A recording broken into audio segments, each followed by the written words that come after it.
Hey there, it's Bronwen, and I'm trying something different today. I was thinking I wanted to kind of switch things up and broadcast this live on Facebook today, just for fun, see how it goes.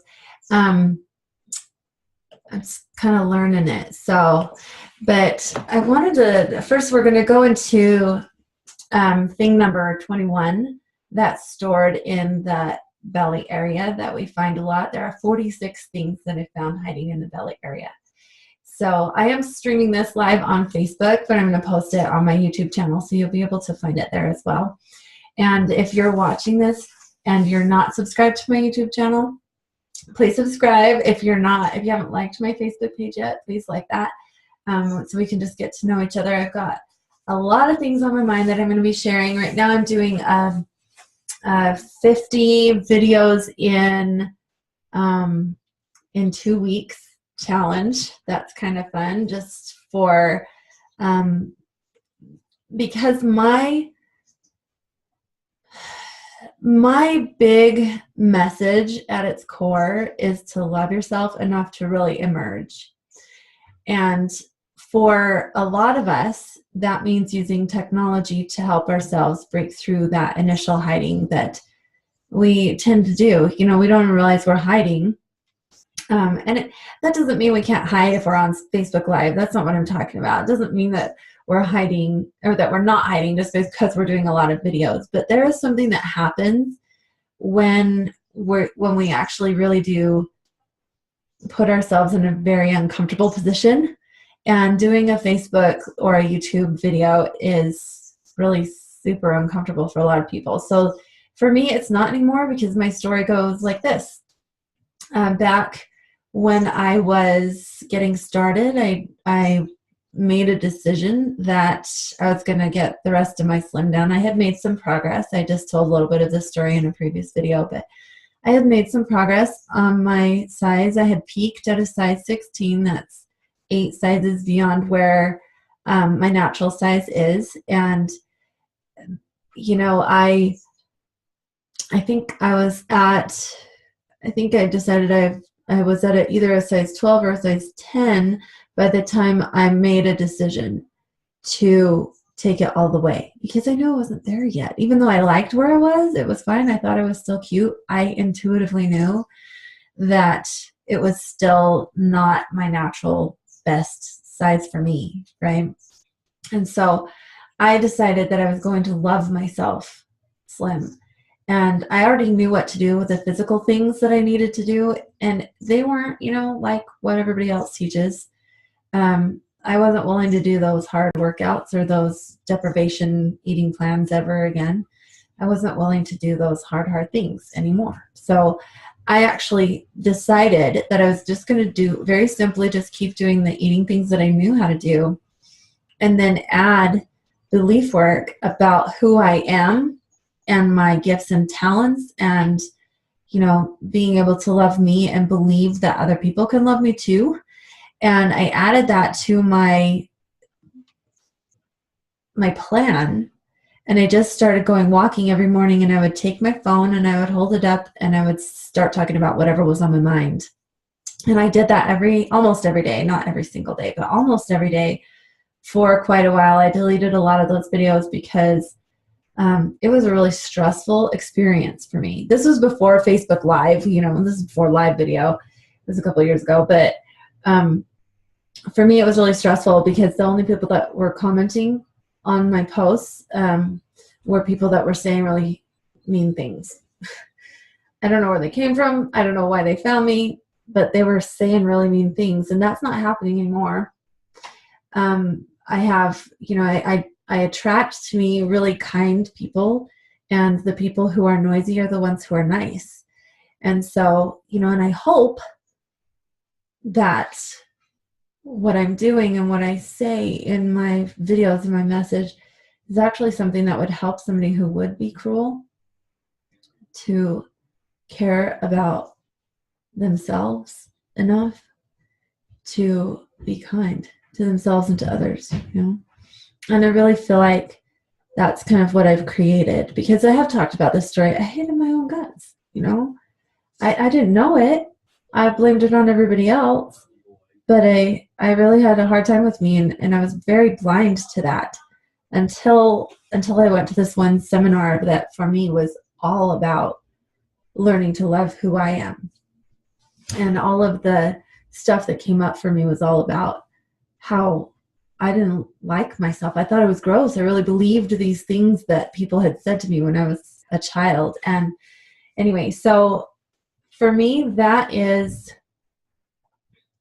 a good challenge. You know, that's for me, I recommend that challenge. So doing these, I actually broke this down, and it's 5 videos a day if I want to take weekends off. So I'm going to be doing 5 videos a day, Facebook Live, whether it be, you know, on this public page or on my personal wall or in a group or whatever. It's 5 a day just because it's fine. I have tons of things on my mind. I mean, I never hurt for something to talk about. Anyway, let's look at thing number 21 that's hiding in the belly fat. This one is bottled up hate. And if I'm going to be honest, I actually found some bottled up hate. This morning I was working on my book. And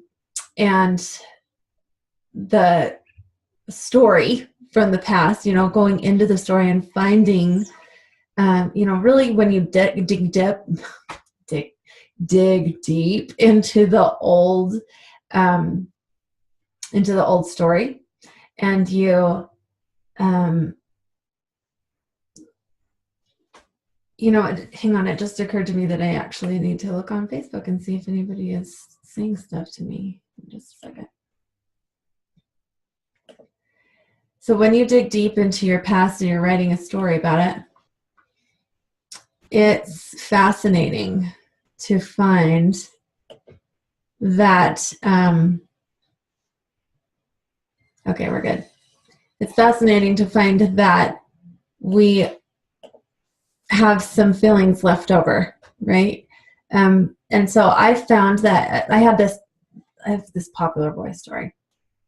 And I also have the origins of the people-pleasing story. And I have, you know, it's really easy to blame somebody else for your beliefs because somebody taught us stuff, right?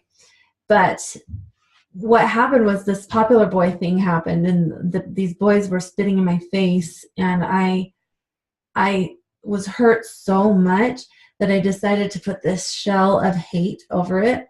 And I just spent, like, until I was 14, I spent every bit of my energy hating so that I could protect myself because it hurt so bad what they did. And then, you know, it hurt to believe that I was ugly. It hurt to believe that I was, you know, that my nose was too big to be pretty, and that my chest was too flat to be pretty, and like that kind of stuff, the things that they were saying to me. And I just took them at face value. I'm very literal, you know. I took what they said and I internalized it, and I blamed them for my pain. But what I didn't realize until later was that I believed them. And even after I forgave them, I believed them about me, you know.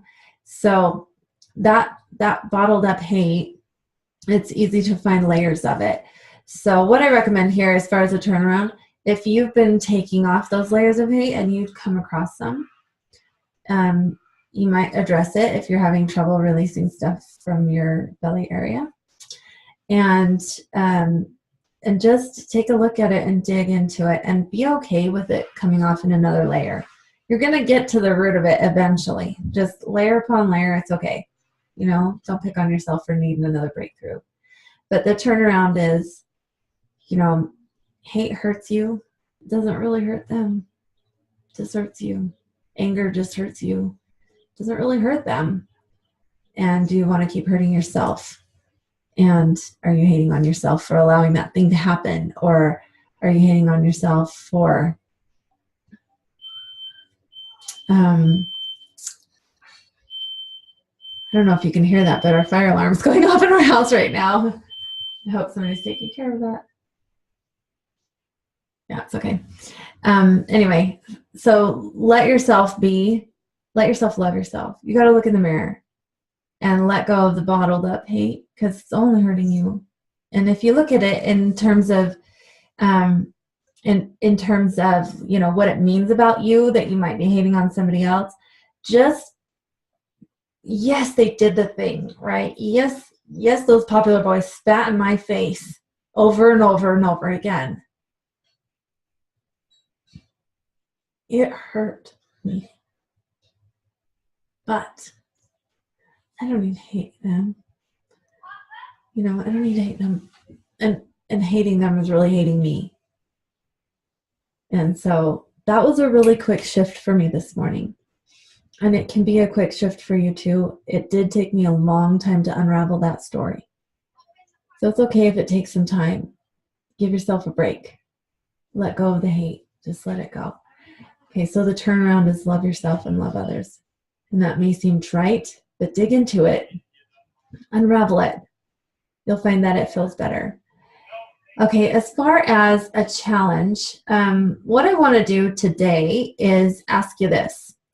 If I were to do something fun at the end of each of my videos that would allow you not just a challenge, but maybe something free that I have to offer to help you with, like I have an appetite mini course that is for helping you understand what emotions and ingredients in food are messing with your appetite, making it tricky to let go of weight. I have a commitment course. It's a DIY course. Excuse me.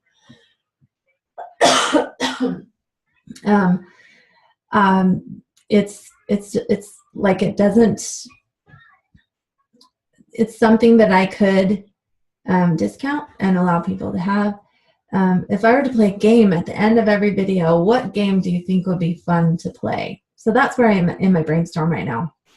I want to make it fun. I want to give you challenges. And I'd love some ideas about what that looks like and what will be fun for you. I do challenges, but I tend to give my own self challenges. I have something in my throat. I know. So that's where I am. That's what I'm asking for, and that's what I'm hoping to, like, I want to figure out what I can give. Giving is fun for me, and connecting that way is fun for me. So, like, you know, comments and, you know, the same old social media things that other people do. That's totally fine. I'd love the ideas. Whatever you feel would best benefit you and make you feel like you've got some support and that it's fun. Okay. All right. Well, I'm going to let you go now. It's this has been your laser coaching, and particularly this goes to everything. It goes to everything, but I'm the slim down coach, so I'm going to help you with your slim down. And this does help you if you have these breakthroughs. It does help you with releasing the extra stress that are around your belly. Any fears and everything, we've got a lot to still cover. I found 46 things, and we just covered number 21. So anyway, comment and let me know if there's something I can do for you. Maybe there's a conversation that we can have in our next laser coaching session, or a question that you might have. And I have this webinar tool. I'm actually streaming this from Zoom, and so we can get on here together as a group, and you can come and we can interact right here. And I know that's a little scary, but remember I was talking about emerging and how important it is to emerge. And so while we live stream this, it would be really cool if you want to join me. And so that's where I'm going with these laser coaching sessions. All right. All set. I will see you next time.